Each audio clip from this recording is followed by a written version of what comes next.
রাজনীতিতে প্রকৃতির প্রতিশোধ বলে একটি কথা আছে।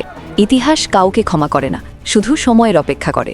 বাংলাদেশের রাজনীতির ইতিহাসে আজ এমন একটি ঘটনা ঘটল যা মাত্র কয়েক মাস আগেও ছিল কল্পনার বাইরে।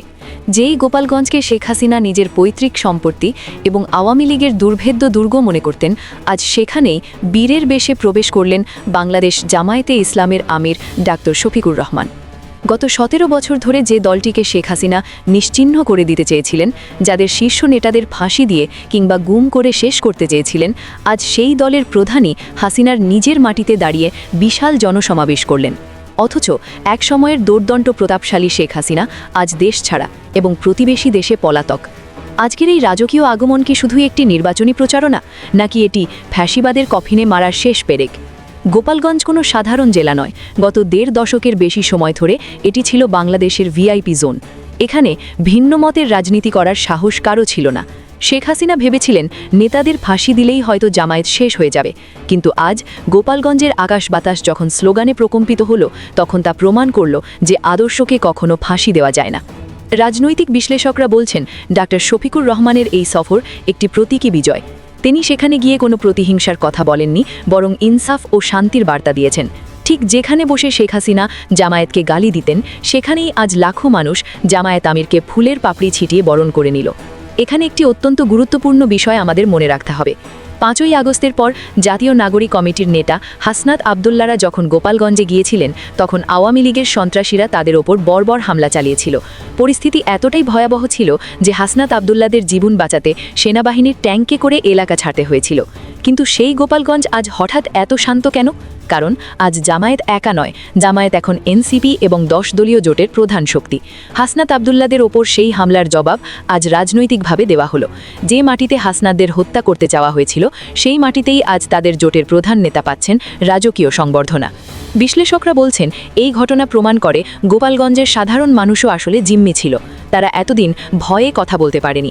আজ জামায়াত ও জোটের আগমনে তাদের সেই ভয় ভেঙে গেছে।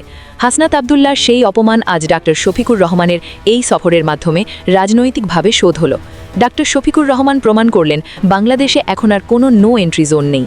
তিনি যখন গোপালগঞ্জের মানুষের উদ্দেশ্যে ভাষণ দিচ্ছিলেন, তখন আসলে তিনি সারা দেশকে বার্তা দিচ্ছিলেন যে ফ্যাসিবাদের শিকড় উপড়ে ফেলা হয়েছে। গোপালগঞ্জ সম্পর্কে এতকার একটি মিথ প্রচলিত ছিল যে সেখানে আওয়ামী লীগ ছাড়া গাছের পাতাও নড়ে না, কিন্তু আজ জামায়াত আমির সেই মিথ পুরোপুরি চূর্ণবিচূর্ণ করে দিলেন। শেখ হাসিনা 17 বছর গোপালগঞ্জের মানুষকে ভোট ব্যাংক নয়, বরং ঢাল হিসেবে ব্যবহার করেছেন। আজ যখন জামায়াত আমির সেখানে দাঁড়িয়ে বললেন, আমরা প্রতিশোধ নিতে আসিনি, আমরা ইনসাফ কায়েম করতে এসেছি, তখন সাধারণ মানুষের চোখে মুখে ছিল স্বস্তির ছাপ। রাজনীতি আজ একটি বড় শিক্ষা পেল যে লাঠির জোর চেয়ে মানুষের ভালোবাসার জোর অনেক বেশি। সবচেয়ে ইন্টারেস্টিং বিষয় হলো গোপালগঞ্জের সাধারণ মানুষের প্রতিক্রিয়া। এতদিন ভিন্নমত পোষণ করলেই যাদের ওপর হামলা হতো, ডাক্তার শফিকুর রহমান তাদের সেই ভয় দূর করে দিয়েছেন। তিনি স্পষ্ট করে বলেছেন, গোপালগঞ্জের মানুষও এদেশের নাগরিক, তারা কারো পৈতৃক সম্পত্তি নয়। এই একটি বাক্য সেখানকার মানুষের মনে নতুন করে আশার সঞ্চার করেছে। তারা দেখছে শেখ হাসিনা পালিয়ে আছেন, আর যাকে তারা এতদিন শত্রু ভাবত, সেই জামায়াত নেতাই আজ তাদের বুকে টেনে নিচ্ছেন। গোপালগঞ্জের এই সমাবেশের সুদূর প্রসারী প্রভাব হলো বাংলাদেশে আর কোনো ফ্যাসিবাদের দুর্গ অবশিষ্ট রইল না। শেখ হাসিনা ভেবেছিলেন গোপালগঞ্জ হবে তার নিরাপদ আশ্রয়, কিন্তু জামায়াত সেখানে পতাকা উড়িয়ে সেই দরজাও বন্ধ করে দিল। ইতিহাস বড়ই নির্মম। যেখানে দাঁড়িয়ে শেখ হাসিনা জামায়াতকে নিষিদ্ধ করতে চেয়েছিলেন, আজ সেখানেই জামায়াত আমির দাঁড়িয়ে দেশ গড়ার শপথ নিলেন। গোপালগঞ্জের এই সমাবেশ বাংলাদেশের রাজনীতিতে একটি নতুন অধ্যায়ের সূচনা করল। এটি জানিয়ে দিল, ভয় দেখিয়ে সাময়িক শাসন করা যায়, কিন্তু মানুষের মন জয় করা যায় না। প্রিয় দর্শক, আপনাদের কি মনে হয়, গোপালগঞ্জ কি এখন সত্যিই স্বৈরাচার মুক্ত হতে পেরেছে? আপনার মূল্যবান মতামত কমেন্টে জানান। ভিডিওটি ভালো লাগলে লাইক দিয়ে শেয়ার করুন এবং আমাদের সাথেই থাকুন। ধন্যবাদ।